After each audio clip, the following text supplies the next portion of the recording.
aquarium. Dr. D?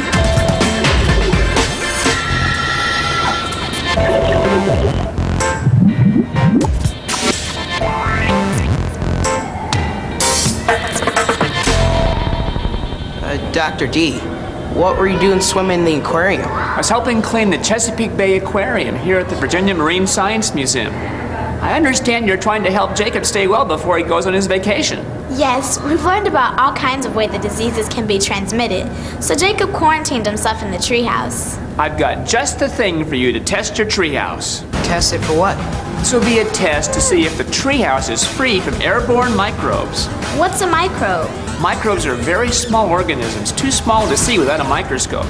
Microbes like bacteria, fungi, and viruses sometimes cause disease. So how do we do the test? This is called a petri dish. All you have to do is take it to the treehouse tonight and leave it open for 10 minutes. Oh, what's the stuff at the bottom of the dish? It's called nutrient agar. It's food for microbes. When microbes like bacteria or fungi land in the dish, they multiply and grow. Each microbe will grow into a colony. Wow, will we be able to tell what grows in the dish?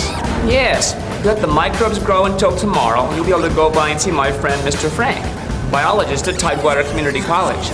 He'll be able to show you what microbial colonies look like and help you count the colonies. I have an idea. Can I have a second dish to take to Jacob's house so we can see if the treehouse has more or less microbes and he would get it home?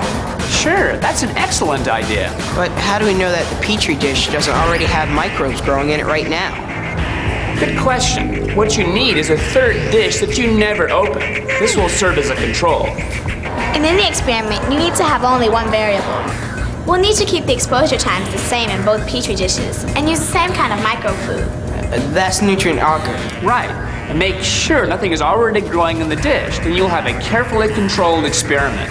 If we can prove that there are no airborne microbes that can cause illness and keep all infected people out, then we can be totally sure that Jacob will stay well. Now wait a minute, totally sure? I don't think you can do that. What do you mean? Well, sometimes if you miss a small detail, it can become a major problem. This is called the butterfly effect.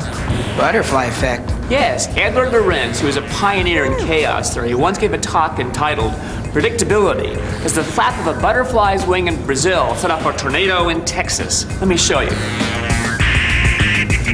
I'm going to try to release this ball exactly the same way each time.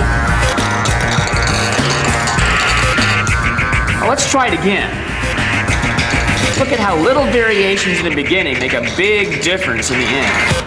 Does that mean that our mission to keep Jacob well is impossible? No, it just means it's not as easy as you think to have complete control.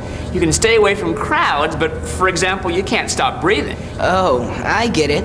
There are just so many factors. There are also a lot of internal things to consider, like how the body fights diseases. You mean like whether or not we've had a disease before? And whether we've taken any medications. And if we have good genes?